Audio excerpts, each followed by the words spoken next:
আমাদের সাথে আছেন, যার ইন্ট্রোডাকশন দেওয়ার অপেক্ষা রাখে না। তো আমাদের সকলের প্রিয় সম্রাট স্যার।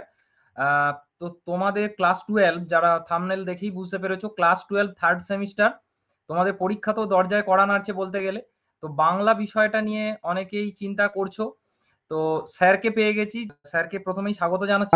ধন্যবাদ, এবং দেবাংশু স্যারের চ্যানেলের সমস্ত দর্শক বন্ধুদের বা যারা স্টুডেন্টরা রয়েছে, আমার তরফ থেকে সকলের জন্য অনেক অনেক শুভেচ্ছা রইল। এরপর আমরা ডাইরেক্ট স্যারের কাছেই চলে যাব। স্যার, যে আমার প্রশ্ন থাকবে যে ধরুন ক্লাস 12 থার্ড সেমিস্টার, এই প্রথম ওরা সেমিস্টার সিস্টেমে এক্সাম দিতে চলেছে, এবং বাংলায় যে সিলেবাস আছে, সামনেই ওদের 8 তারিখে পরীক্ষা।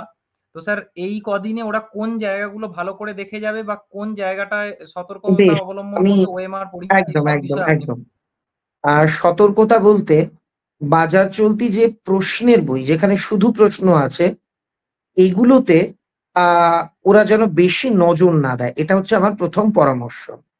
কেন? জেনারেল এমসিকিউ হয় কিছু, আর কিছু আপনিও জানেন যে বোর্ডের নিয়ম অনুযায়ী আরো 6-7 রকমের এমসিকিউ হতে পারে, যার মধ্যে একটা হচ্ছে ডায়াগ্রাম টাইপ কোয়েশ্চেন, যেটা বাংলাতে আসার সম্ভাবনা কার্যত নেই। একটা হচ্ছে বিবৃতি ব্যাখ্যা, আর একটা হচ্ছে এই জাতীয় কিছু ছোট ছোট কয়েকটা প্রশ্ন থাকবে এমসিকিউ এর। এবার বাজার চলতি নোট বই বা বই আমরা যদি দেখি, সেখানে প্রচুর বিতর্কিত প্রশ্ন, যা বাংলাতে হবে না এমন প্রশ্ন, এ জাতীয় প্রশ্ন রয়েছে। আমি অনেক স্টুডেন্টকে দেখেছি, তারা ওই প্রশ্নগুলো দেখে দেখে আমার কাছে প্রশ্ন করছে। আসলে এই সময়টা এখন ফোকাসটা হবে টেক্সটের উপর। অনেকেই বলছে আমি একটু পরীক্ষা দিতে চাই।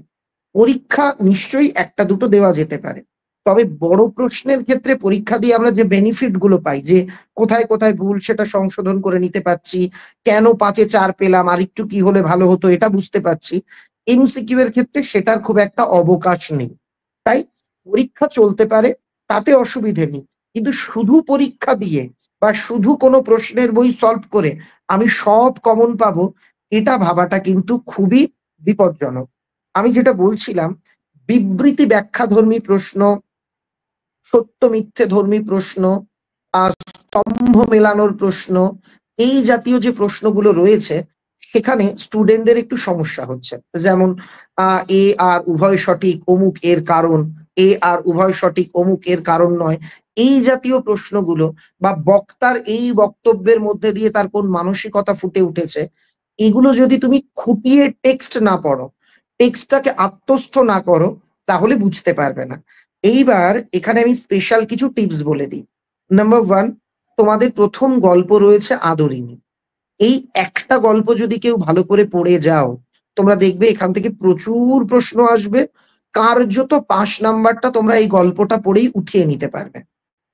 তারপর থাকছে প্রবন্ধ, সেখান থেকে অনেকটা নাম্বার থাকবে বাংলা ভাষা। আর তারপর যেগুলো রয়েছে কবিতা টবিতা, ওখান থেকে অল্প অল্প নাম্বার থাকবে। যেটা নিয়ে তোমাদের খুব ভয়ের জায়গা, দ্বিতীয় বই ভাষা সাহিত্যের ইতিহাস, ওটা নিয়ে ভয়ের কিছু নেই, একটু খুঁটিয়ে পড়তে হবে। তোমাদের স্যারেরা যে নোটস লিখিয়েছেন সেগুলো পড়বে। আমিও কিছু কিছু প্রশ্ন বলেছিলাম, সেগুলো একটু দেখবে। এগুলো করলে ভয়ের কিচ্ছু নেই। আর একটা স্পেশাল কথা আমি তোমায় বলে রাখতে পারি, বিবৃতি ব্যাখ্যা বা এই জাতীয় যেগুলো একটু ভাবতে হবে, এই টাইপের এমসিকিউ গুলো গল্পটা থেকেই আসবে, অর্থাৎ আদরিনী গল্প থেকেই আসবে। কবিতা থেকে আসার চান্সটা অনেকটাই কম। মানে সিলি মিস্টেক ওরা স্যার কোন জায়গাটা মেনলি করে, বা কোনগুলো? না, এবার সিলি মিস্টেক তো, এটা এমসিকিউ এর পরীক্ষা, এখানে মিস্টেক হবে অপশন না পড়া। ধরুন বলা আছে অমুক সঙ্গে কি নিয়েছিল, বলা হলো রাজপুত্র, সঙ্গে কি, রাজপুত্র কি ছিল না। আমি ও প্রথমেই অপশন দেখলো ধনুক, ভাবলো বা ধনুক ছিল না, রাইট দিলাম। কিন্তু পরের 3টে অপশনও সঠিক দিয়ে চতুর্থ অপশনে দেওয়া হচ্ছে উপরের সবকটিই সঠিক। এই অপশনটা কিন্তু দেখতে হবে। তার মানে এমসিকিউ পরীক্ষা, আমি আজকে একটা স্টুডেন্টকে পরীক্ষা নিলাম, একটা নয় কয়েকজনকে, ওরা 40 নাম্বারের পরীক্ষা 16 থেকে 17 মিনিটে দিয়েছে। তার মানে পরীক্ষা দিতে বেশি সময় লাগছে না, শুধু গোল করবে ঘরটা। এইটা যদি একটু গুছিয়ে পড়ে নেওয়া যায়, প্রশ্নগুলো একটু ভালো করে পড়ে নেওয়া যায়, তাহলে অনেকটা কিন্তু উপকার হবে। আর একটা কথা এখানে আমি বলে রাখছি দেবাংশু স্যারের চ্যানেলেই, যে তোমাদের গল্পে কবিতায় যেখানে কোনো বারের নাম, কোনো মাসের নাম, কোনো টাকার সংখ্যা বা কোনো চরিত্রের বাড়ির ঠিকানা যে এই পাড়ায় এগুলো আছে, এই জায়গা থেকে প্রশ্ন থাকবেই। একটা লেখকের নাম, একটা মূল কাব্যগ্রন্থ বা গ্রন্থের নাম, এটা আসবেই। তাই এই জাতীয় প্রশ্ন পড়তে হবে। আর বাংলাতে যারা এখনো পড়োনি, লেখক পরিচিতি, কবি পরিচিতিটা পড়বে, ওখান থেকেও এমসিকিউ হতে পারে। সম্রাট এক্সক্লুসিভ বইয়ে তো এগুলো মানে সবগুলোই পরপর করে দেওয়া আছে, হ্যাঁ, তো সেইটা সম্রাট থেকে এক্সক্লুসিভ বইয়ে সবটাই দেওয়া আছে। আমরা যেহেতু খুব দ্রুত বই প্রকাশ করেছিলাম, দু একটা জায়গাতে কিন্তু আমাদের ছাপার ত্রুটি ছিল। আমি তার জন্য একটা সংশোধনী পিডিএফ দিয়ে দিয়েছিলাম। প্রত্যেকে সেটা ডাউনলোড করে নিও। কোনো উত্তরই ভুল নেই, কিন্তু হয়েছে কি, কোনোটা হয়তো কর জায়গায় খ পড়ে গেছে, এবার স্টুডেন্টরা বিভ্রান্ত হতে পারে। এই জন্যই আমি একটা পুরো পিডিএফ দিয়ে দিয়েছি, সেটা রয়েছে। দরকার হলে আমি আপনাকেও দিয়ে দেবো। তো যাদের প্রয়োজন তারা ওটা ডাউনলোড করে সংশোধনীটা দেখে নেন। যেমন আমি কয়েকটা বিষয় একটু স্টুডেন্টদের বলে দিই। আহ গানের ইতিহাস, যেটা নিয়ে খুব ভয়, এখান থেকে খুব কমন গানই দেবে, আনকমন গান কারো দেবে না। রজনীকান্ত, অতুল প্রসাদ, রবীন্দ্রনাথ, কাজী নজরুল ইসলাম, সলিল চৌধুরী, এদের মধ্যে থেকেই গানগুলো থাকতে পারে। আমি এ কটা নাম বললাম বলে বাকিগুলো দেবে না তা নয়, মানে এই টাইপের খুব কমন গান যেগুলো সবাই আমরা জানি, বলো বলো বলো সবে তুমি নির্মল করো, কফি হাউসের সেই আড্ডাটা নেই, বাগিচায় বুলবুলি, এই জাতীয় গান দেবে। তারপর ক্রীড়া সংস্কৃতি, খেলাধুলো নিয়ে খুব ছোট ছোট প্রশ্ন থাকবে। বিজ্ঞান চর্চা থেকে যেমন খুব ইম্পর্টেন্ট, বসু বিজ্ঞান মন্দির কবে প্রতিষ্ঠিত হয়, কোন বিজ্ঞানী কি আবিষ্কার করেছেন বাঙালি। তারপর দেওয়া হতে পারে বেঙ্গল কেমিক্যালস কে প্রতিষ্ঠা করেন। এই জাতীয় ছোট ছোট টুকরো টুকরো প্রশ্ন। রবীন্দ্রনাথ ঠাকুরের শিক্ষক কে ছিলেন গানের ক্ষেত্রে, এটাও ইম্পর্টেন্ট। এই জাতীয় টুকরো টুকরো প্রশ্ন এগুলো থেকে আসবে। তারপর থাকছে ভাষা বিজ্ঞানের শাখা, শব্দার্থ, ধ্বনিতত্ত্ব, এগুলো একটু বুঝে পড়তে হবে, ভাষার অংশ। একটা টিপস আমি বলতে পারি, শব্দার্থ পরিবর্তনের ধারা থেকে প্রশ্ন থাকবেই। এরকম একটা প্রশ্ন দেবে, এই শব্দের বর্তমান অর্থ এই, আদি অর্থ এই ছিল, এখানে শব্দার্থ পরিবর্তনের কোন ধারাটি প্রয়োগ হয়েছে বা কাজ করেছে। ধ্বনি থেকে প্রশ্ন দেওয়া হতে পারে, স্বরধ্বনির সংখ্যা, ব্যঞ্জন ধ্বনির সংখ্যা কোনটি, কোনটি কম্পিত ধ্বনি, কোনটি তাড়িত ধ্বনি, কোনটি উষ্ম ধ্বনি, এই জাতীয় প্রশ্ন কিন্তু পরীক্ষাতে দেখবে। আর বাংলা ভাষা প্রবন্ধ থেকে 3টে গ্রন্থের নাম আছে, মহাভাষ্য, ভাষ্য, এই রকম। এগুলো কার লেখা, মীমাংসা ভাষ্য কোনটা কার লেখা, ওটা ভালো করে পড়ে নেবে। একটা লেখকের নাম তোমরা কিন্তু পরীক্ষাতে পেতে পারো।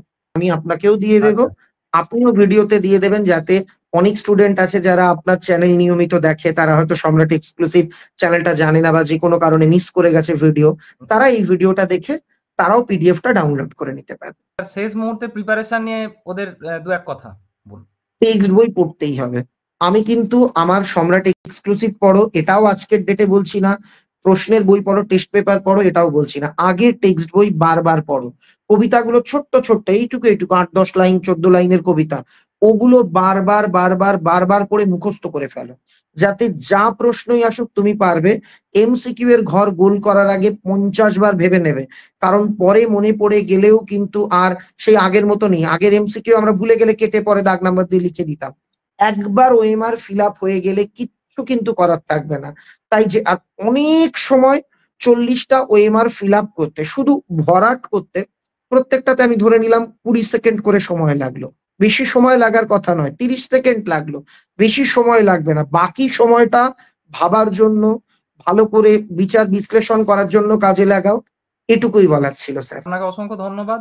আশা করি তোমরা অনেকটাই উপকৃত হলে। এই সামনের যে কদিন আছে স্যার একটা তার রোড ম্যাপ করে দিলেন। আপনাকেও আর ধন্যবাদ, পাশাপাশি এবং আমি খুব গর্বিত যে আপনি এত সুন্দরভাবে বাংলার ছাত্রছাত্রীদের তৈরি করছেন।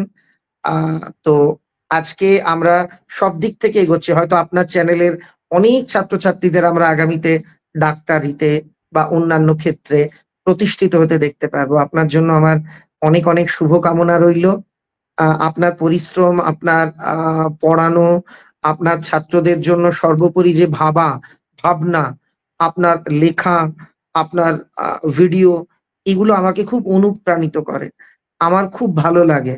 আমি স্টুডেন্টদেরও বলবো, দেবাংশুবাবু যেরকম পরিশ্রমী মানুষ, আমিও অতটা নই। উনি ভীষণ পরিশ্রম করেন, ছাত্রদের নিয়ে ভাবেন না, না। এবং একজন শিক্ষকের সবথেকে বড় গুণ হওয়া উচিত আপ টু ডেট থাকা।